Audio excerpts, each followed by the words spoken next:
Hey VC, what's up? It's me, yours truly. I am back to post a quick video here. It's just time for another Ask Mr. Hall of Fame, which is the series where you guys ask me any questions you want about anything, music, personal, just really don't care what the subject matter is, and I just kind of get the joy and pleasure of being able to answer it and interact with you guys. As always, I want to remind everyone any questions you do have, and you can leave, it's not only just one, you can leave as many as you want, anytime you want. Just don't leave them on this video. Go to the video link down below and leave them there. That way I have them all consolidated to one video thread, and it's easy to go through and answer them. Hit the thumbs up and the heart button after I've answered them, and I know exactly which ones I need to answer in future videos. So let's just kind of jump right into it. Again, I'll try to keep this somewhere around the 15-16 minute mark. And let's just kind of scroll down, and we'll start off here with Dimebag Dave 77. And Dime says, hey Hoff, and he has 4 questions. Number 1, since the very beginning, are there any Grails left on your list that are still eluding you? Yeah, there's definitely a number of them still floating out there. I think the two big ones, I'd say the two big ones that are kind of on my list right now is I really want a VG++ or excellent or better copy of John Coltrane's A Love Supreme, an original pressing of that. That's definitely one that's on my list. And Seal's 1994 release, the one that has Kiss from a Rose on it, even though that's kind of arguably one of the worst songs on the entire album. But stuff like, Don't Cry, Bring It On, Prayer for the Dying, Dreaming in Metaphors. I mean, just a slamming album. Oh my gosh. So I would love to have a very nice copy of that on vinyl. And that's not, in today's vinyl world, it's not ridiculous. That's a $250, $300 kind of record or whatever. I just haven't had an opportunity to get my hands on a really great copy, and it was never pressed in the U.S. So they tend to be in the UK and Brazil is where you tend to find them. So yeah, those two are definitely at the very top of the list. Would I still kind of put an Ozzy box set on there? Yeah, it's still kind of floating around there, but I'm not going to make any crazy efforts to get something like that. As a matter of fact, I think if I ever get something like that, I would love just to find someone who's looking to get rid of one and just kind of do a nice trade where I put together a bundle, and that'd be kind of cool. But yeah, as far as Grails, that's kind of where I am. Question 2, do you have any error pressings, such as wrong labels, multiple labels, wrong artist featured, etc.? Honestly, I don't think I have anything like that. Band covers and things that were kind of changed later on and that type of thing, but yeah, nothing on those lines. Have you ever been in a Turkish prison? Have you ever been in a Turkish prison? They haven't been able to catch me yet, so no. Do you like movies about gladiators? Heck yes. Pretty much for the most part, you have a very good chance of striking gold with me if you have gladiators, if you have knights, or if you have Vikings. If one of those 3 are in a movie or series, you have a very good chance of kind of drawing me in, because I really like that kind of stuff, especially when it's in series, even more so than just movies. So yeah. So nice array of questions there, Dimebag. Good stuff, man. Next, I'll go to A1 Artist, who says, excellent questions and answers. We appreciate that, man. My question, what would be your immediate go-to LP when or if ever you are in a blue, sad, or depressed mood? Thanks for always sharing, Al. Thanks for asking the question, Al. I really appreciate it. There's a number of different things that I would say would be go-tos. I think more of the big general thing that would answer that question for me would be like when some people get in a sad mood, they'll go and listen to kind of sad music, because it's like, these lyrics and this person is really understanding me, and all of that, and I guess there's a connection that takes place with that. If feeling like something gets you or understand or connects with you, and we like to connect. For me, I'm just the opposite. If I'm in kind of sad mood or something like that, and I'm looking for music to do something for me in that time frame, I'm looking for something that brings like energy. I don't want to go dwell with something that is in the same sad place as me, because for me, that's more so that doesn't bring relief as much as it feels like pouring fuel on the fire.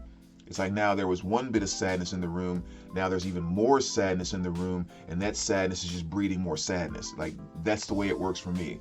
So I look for something that has like energy, punch. It's like, revs me up and gives me more of that.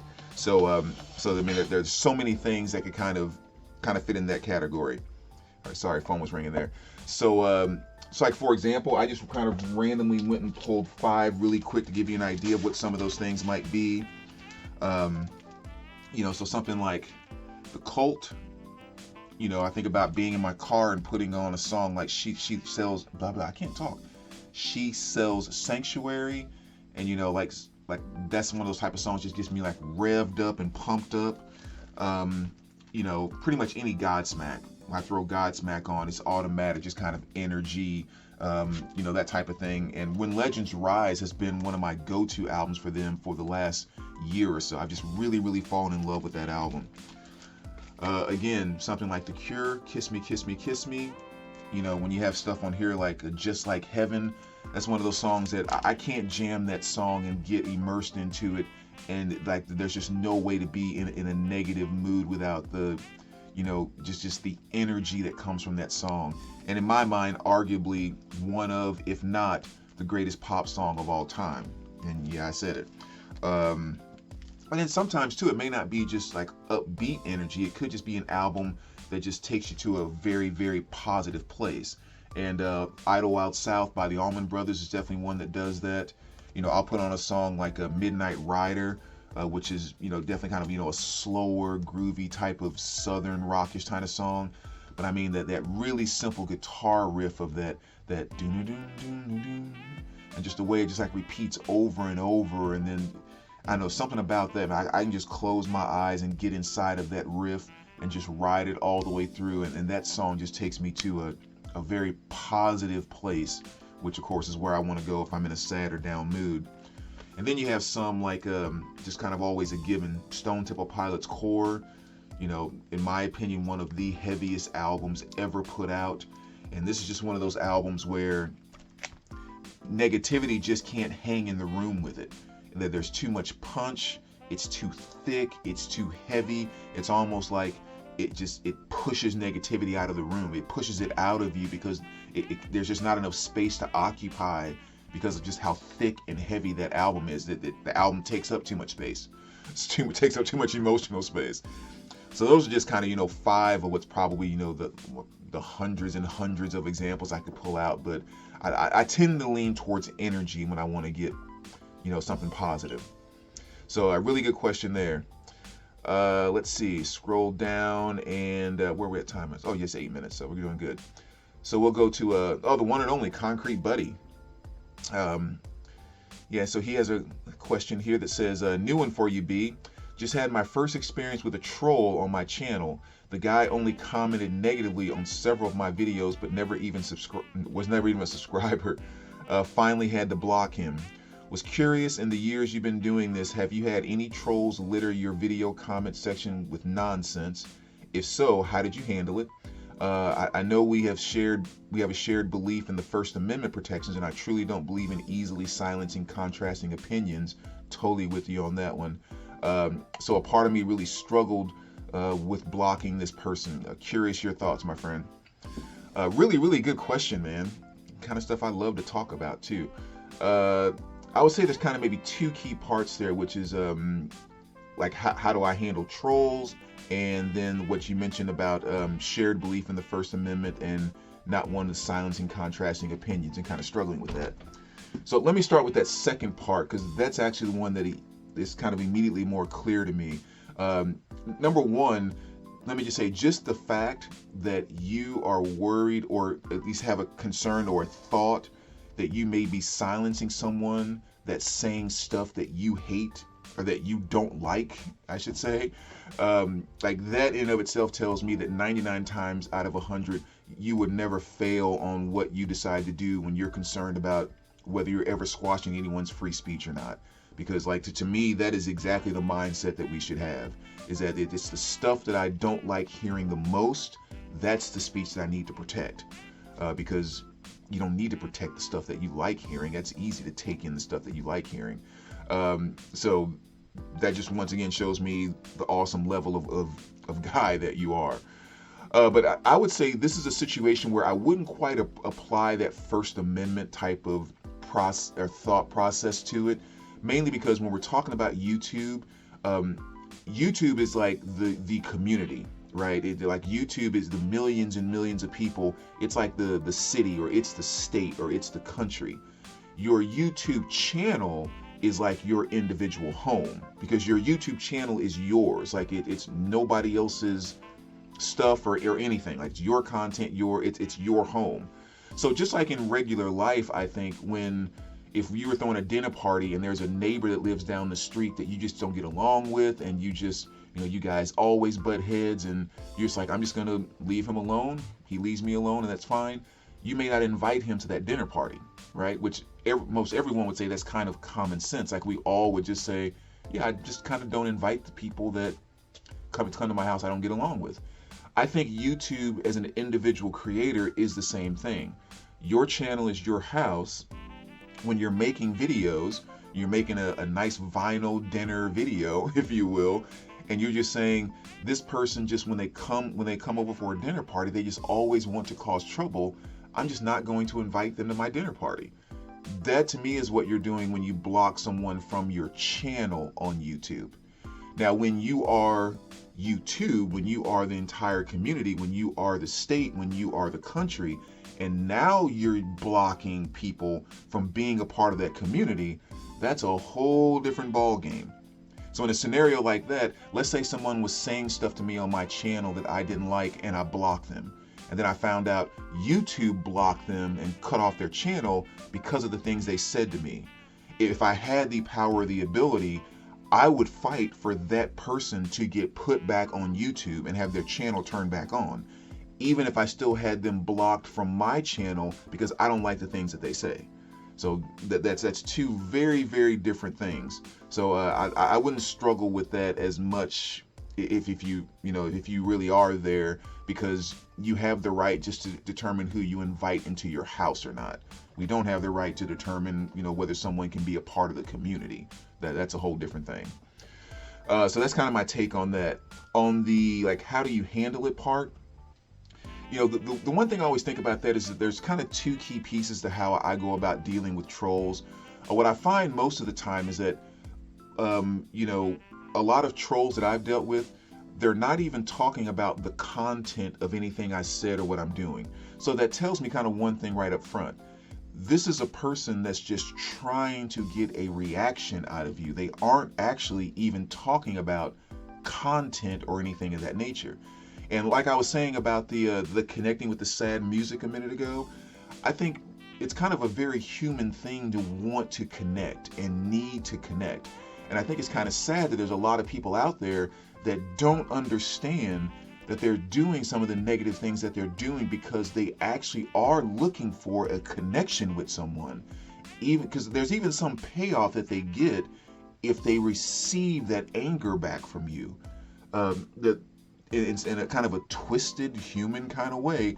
There is a connection that's taking place when someone can get you to start yelling at them and cussing at them. And it's kind of why maybe some ex you can think about, it's like they don't even know that they were starting arguments on purpose.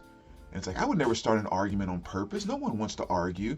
But then sometimes, if they actually work on themselves, they may figure out, or even us as, anyone, they may figure out at some point in time, it's like, man, maybe I was, because there was a connection that was taking place. There was a passion that was starting to connect between us. That person was interacting with me. They were talking with me. We were actually in each other's face. There was something good I was getting from that. I think a lot of trolls, they don't understand it and don't know that is actually what they're doing. So what I choose to do is, I'm sorry, but it's like, I'm just not going to give them that satisfaction. You troll me, you say something, especially that's completely off topic of anything that we're talking about, I'll give responses like, oh, sorry about that. Hopefully I can make a better video for you next time. Hey, sorry you didn't enjoy this video. Maybe give me some ideas about some things you'd like to see. It's just kind of like, you're not going to sucker me into being some angry person that gets pissed off about something that I know that is what you were trying to do. And I've had a number of those over the course of the years that I've been doing videos. Even had some that have actually made videos, so it's not like even just hiding behind keys, but just like, trying to set me up to look like the bad guy or something like that. It's just all kinds of stuff. So, but yeah, that's really kind of my thing, is that just never put yourself in a position to let people control you. You know the trolls are going to be there. You know why they're doing it. So the minute you see that first message, just let that part of your brain click in to go, this is what's happening again. Like, here it is. Here's a person, wants my attention, wants to connect with me, but they're not doing it in a way that I don't like to connect with people like that. So I'm just not going to invite you in my house. But you're welcome back anytime if we can actually get on good terms with each other. Nothing wrong with that whatsoever. And I think one more piece of that I'll add to it, again, I won't make this run too long, but it's kind of like, I get to decide the kind of person that I want to be. And so I'm not going to let anyone else come in and control that, So if my thing is, when I'm in the vinyl community, and what I want to do here is I want to interact with people around their passions, around their love for music and all this type of stuff, you do not get to come here and control me and make me into something else, make me feel something else, make me react in different ways, make me talk in the vinyl community in ways that I don't want to talk in the vinyl community. You don't get that control over me. And I think that's something that really all of us needs to grasp more, and all of us need to get stronger at all the time, because we're all human. Any of us we all can lose our cool at some point in time, and stuff can drive us over the edge. So that's why I think that's kind of something that we all need to be working on all the time, But like in this day and age, we've gotten so in a time where it's all about, I'm triggered. This triggered me. That picture triggers me. What they said triggered me. That tweet triggered me, and blah, blah, blah. Like every time I hear someone talking about being triggered, like what I hear in my mind is, that person's controlling me. That person's controlling me. That person's controlling me. That picture's controlling me. That t-shirt's controlling me. It's like, that's what I hear when I hear trigger. And it's like, we need to get some control back over our lives again, and stop acting like, or letting every person that can just step in and say anything just completely control our lives and take us down a different direction. So I like to take that attitude into dealing with trolls. You don't get to control me, troll. So there you go, VC. So we're at the 17-minute mark, so I'll cut this one off. But yeah, another great series of questions. Again, absolutely love chatting with you guys. Let me know what you think, and we will talk to you soon. All right, take care, VC.